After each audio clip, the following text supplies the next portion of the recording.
విలీన దినోత్సవాన్ని ఎప్పటిలాగానే గాంధీ భవన్లో ఘనంగా నిర్వహిస్తామన్నారు కాంగ్రెస్ నేతలు. నిజాంకు వ్యతిరేకంగా పోరాడింది కాంగ్రెస్ పార్టీనే అని చెప్పారు. బీజేపీ ప్రజలను మభ్యపెట్టే ప్రయత్నం చేస్తోందని ఆగ్రహం వ్యక్తం చేశారు.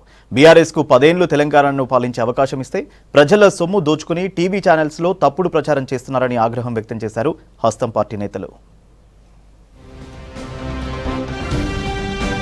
విలీన దినోత్సవంపై స్పందించారు పీసీసీ చీఫ్ మహేష్ కుమార్ గౌడ్. నిజాంకు వ్యతిరేకంగా పోరాడింది కాంగ్రెస్ పార్టీనే అని చెప్పారు.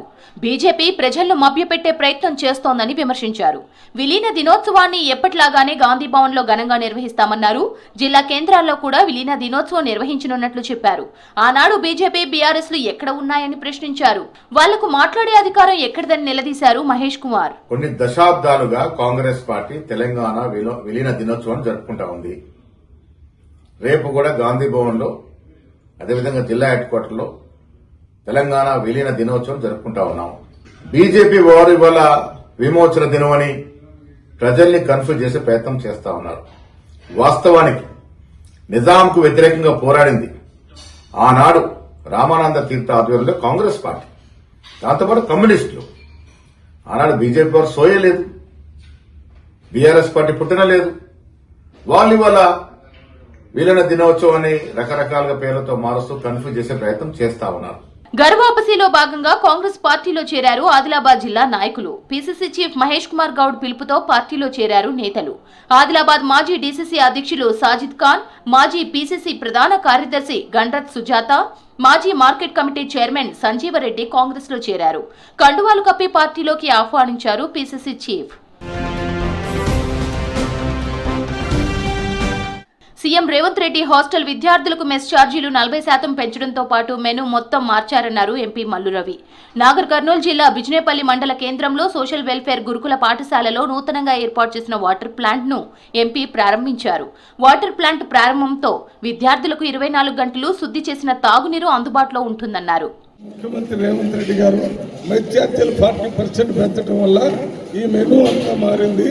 భోజనాలు బాగుంటున్నాయి. మన ఇంట్ల దగ్గర ఏ రకమైన ఆహారం ఉందో అంతకంటే మంచి భోజనం ఇక్కడ పెడుతున్నారు. కాబట్టి మీరంతా మంచిగా ఈ భోజనం తిని బాగా చదువుకోవాలి. ఇక్కడే మీకు స్కూలు, ఇక్కడే హాస్టల్, ఇక్కడే భోజనం ఉంది. కాబట్టి బీఆర్ఎస్ కు 10 ఏళ్లు తెలంగాణను పాలించే అవకాశం ఇస్తే ప్రజల సొమ్ము దోచుకొని టీవీ ఛానల్స్ లో గోబెల్స్ ప్రచారం చేస్తున్నారని ఫైర్ అయ్యారు కంటోన్మెంట్ ఎమ్మెల్యే శ్రీ గణేష్. జూబ్లీహిల్స్ ఉప ఎన్నికలో బీఆర్ఎస్ ఓడిపోతోందని, డిపాజిట్లు గల్లంతవుతున్నాయని కార్యకర్తలకు కేటీఆర్ ముందే తెలిపారని విమర్శించారు. తెలంగాణ ప్రజల డబ్బులు దోచుకొని అవినీతిలు పాల్పడి టీవీలు, పేపర్లు, సోషల్ మీడియాకు కోట్ల రూపాయలు ఖర్చు పెడుతుర్రు. దీని ద్వారా గోబల్స్ ప్రచారం చేస్తూ ప్రజల్ని కన్ఫ్యూజ్ చేయాలని ఒక దురాలోచనతోటి వాళ్ళు ఉన్నారు. కేటీఆర్ ను Bengaluru narcotic control bureau centre కు పంపే కుట్ర బీఆర్ఎస్ లో మొదలైందన్నారు పీసీసీ మీడియా కమిటీ చైర్మన్ సామ రామ్మోహన్ రెడ్డి. కేసీఆర్ తర్వాత ఆధిపత్యాన్ని చేపట్టాలని పార్టీలోని ఓ పెద్ద వ్యక్తి ప్రయత్నం చేస్తోందని తెలిపారు. ఇప్పటికే కేసీఆర్ కుటుంబం నుంచి కవితను బయటకు పంపారని, ఇప్పుడు కేటీఆర్ ను కూడా బయటకు పంపించే కుట్ర జరుగుతోందన్నారు. సెలబ్రిటీలకు సంబంధించిన డ్రగ్స్ మ్యాటర్ లో ఒక హీరోయిన్ ఇచ్చినటువంటి స్టేట్మెంట్ లో కేటీఆర్ గారి పేరు ప్రస్తావనని ఈరోజు బీఆర్ఎస్ పార్టీలో ఆధిపత్య పోరు కోసం తాతాలాడుతున్నటువంటి ఒక టాల్ పర్సనాలిటీ, ట్రబుల్ షూటర్లు మరి ఆ స్టేట్మెంట్లోని కేటీఆర్ పేరుని వాడుకొని నార్కోటిక్స్ కంట్రోల్ బ్యూరోలో కేటీఆర్ని ఇరికించేటటువంటి కుట్రలు చేస్తూ ఉన్నారు.